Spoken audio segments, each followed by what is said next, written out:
संजय काका पाटील आणि चंद्रहार पाटील यांची प्रचारात आघाडी। सांगली लोकसभेसाठी आता अत्यंत चुरशीने प्रचार सुरू आहे। भाजपाचे संजय काका पाटील यांनी प्रचारात आघाडी घेतल्याचं पाहायला मिळत आहे।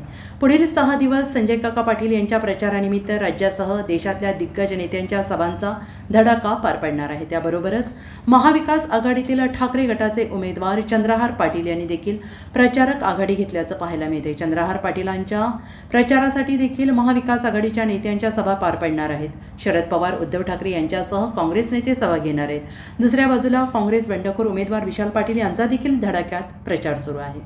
Bureau report, SBN Marathi, Sangli.